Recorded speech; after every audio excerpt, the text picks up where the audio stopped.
Greetings and salutations, comic lovers, and welcome to another heaping helping of hardened hyper-violence on Grudge Match, the show where we grab the characters we love from DC and Marvel Comics to ask the immortal question, who would win if they decided to throw down? Today's match is all but impossible to determine based on the nigh omnipotence of both characters, but we're going to give it the old college try anyway. From Marvel, it's the cosmic firebird of destruction, Phoenix, and from DC, the quantum Watchmen dynamo, Dr. Manhattan. Now right off the bat, the question becomes, how could you possibly determine a winner between these two, as both of these characters, among their chief abilities, is the ability to resurrect themselves after any sort of destruction is reaped upon them. So how could you ever compare two characters and decide who wins between them when neither one can really be defeated for any permanent length of time? Well, win conditions don't necessarily have to include permanent death, so the winner of this match is going to be one who can disperse or more temporarily put down the other, even though that may not be for a very long time. So taking a look at them individually, and starting with Phoenix. The Phoenix Force, first created in 1976 by Chris Claremont and predominantly featuring in X-Men comics in the Marvel Universe, is an entity as old as existence itself. It represents all potential life and is a guardian or sometimes a destroyer of all creation. And since it is the representative and embodiment of all life, not only all life that ever has existed and does exist, but all life that ever could exist in the future, in the entire omniverse of all universes, it has near limitless or completely limitless psionic powers at its disposal. Now, the Phoenix Force is just an entity, an energy entity, and it needs to take on physical hosts in order to gain sentience and emotion, experience emotions. And it's had multiple hosts over the years, but the most prominent and well-known host is that of the X-Men character Jean Grey. So that's the version we're going to be working with. It's the version that is most often seen throughout the years in the comics, despite the fact that there have been other hosts from time to time. Jean Grey is the one who has been most successful at bonding with the Phoenix Force, and in the current timeline of Marvel Comics, she has so fully fused with it that they are indistinguishable.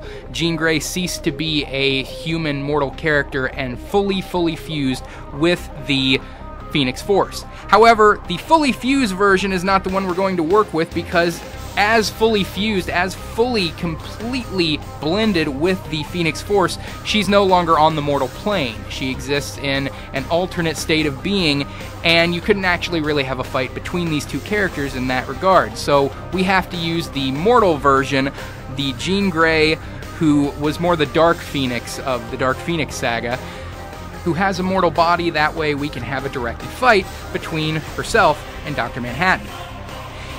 Now, as the Phoenix, she has immense powers, just off-the-scale levels of matter and energy manipulation, galactic destructive power. The Phoenix Force is able to destroy entire solar systems and entire galaxies pretty much at will.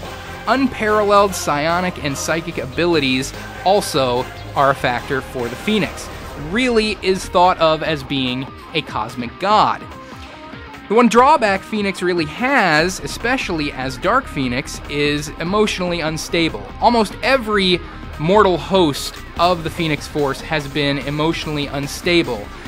Even when the Phoenix Force was broken apart into 5 different people, all sharing the Phoenix Force equally, the Phoenix 5 during the Avengers vs. X-Men crossover, all 5 of the mutants who were sharing the Phoenix Force all experienced emotional instability and insanity. So that's a real drawback that the Phoenix has when blended but not fully merged with a human host. Dr. Manhattan of DC Comics was created in 1986 by Alan Moore for the brilliantly written Watchmen series.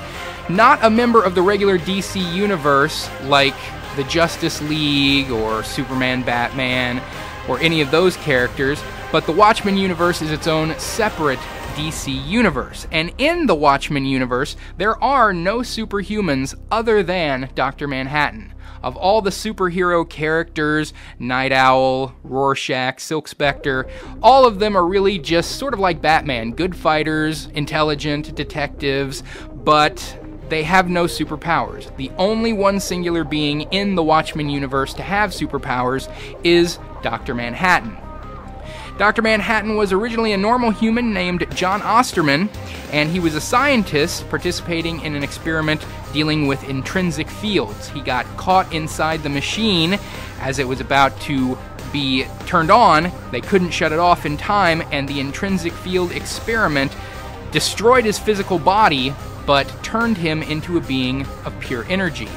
And that's when he took on the name Dr. Manhattan. As Dr. Manhattan, he is not only the only superhuman character in the Watchmen universe, but he is insanely powerful. And throughout the entire Watchmen series, he was remarked by several characters to be like a god now. He also has extreme matter and energy manipulation abilities to an incredible degree.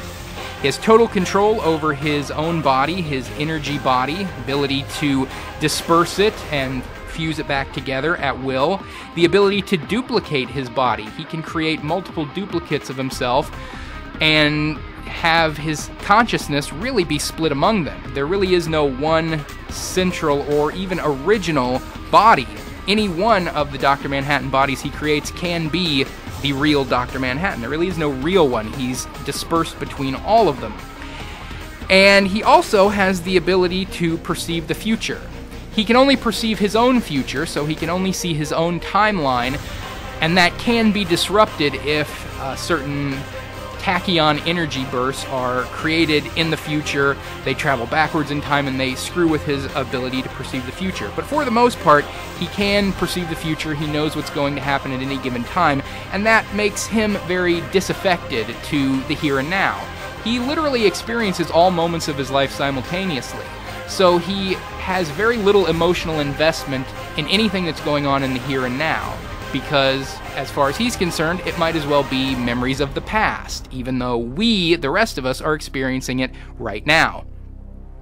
So, two very insanely powerful characters when it comes to their ability to manipulate reality, matter, and energy control, and their extreme levels of durability brought on by their powers. So what would happen if they were to throw those powers at each other and collide in one-on-one confrontation? Who would be the winner? The winner would be Dr. Manhattan. The reasoning behind this really comes down to no matter what Phoenix does to Dr. Manhattan's body, she may be able to destroy it, she may be able to disperse the energy that makes up his body, but his ability to reform himself is pretty much instantaneous. Even when his body was destroyed, his energy was dispersed by Ozymandias in the Watchmen series, he could pretty much put himself back together immediately. It was absolutely no problem for him. So Phoenix could potentially destroy his energy body and bust it up and break it to pieces, but he'd be able to put himself back together immediately.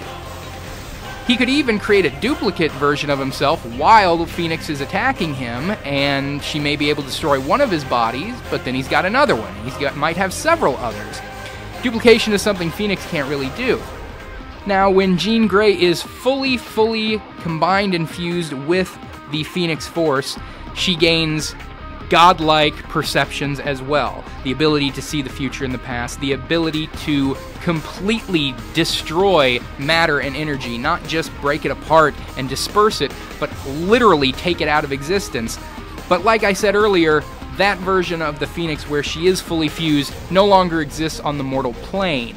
She exists in a separate state of being, no longer a physical body anymore. So the version that we're using, the mortal form, combined with the Phoenix Force, but not fully integrated together, does not have those abilities to see the future and completely eliminate matter and energy from existence. And doesn't have those kind of godlike cosmic perceptions either. So Dr. Manhattan can perceive the future and the past, he can be in multiple places at once. These are the kind of things that Phoenix, as a mortal combined with a cosmic god, can't really do. Now, she could really put up a very good fight with Dr. Manhattan, and he might have a very difficult time getting through her energy and her force fields, but we've seen beings who wield energy powers be able to disrupt Phoenix in the past, such as when Cyclops became the sole wielder of the Phoenix Force and couldn't really do anything against the Scarlet Witch, or how other hosts of the Phoenix Force have had problems fighting characters like Dormammu, really powerful, magic-wielding, energy-wielding characters. So Phoenix could potentially have trouble with Dr. Manhattan in the same way. And if Dr. Manhattan was able to destroy the Phoenix host, it wouldn't destroy the Phoenix itself, and the Phoenix can resurrect its host from the dead, but it might be more problematic than Dr. Manhattan being destroyed. He can instantly reform himself. Phoenix might take a little longer to resurrect its host from the ashes, and that would have to give Dr. Manhattan the win, as being able to disperse his opponent for a longer period of time is the best thing we can come up with for a win condition for this particular fight.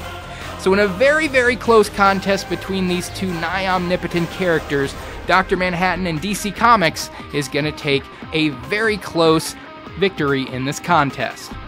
Message me down below, let me know what you think of the outcome of this fight, and of course, as always, any suggestions for future matches. We'll see you next time on the next edition of Grudge Match.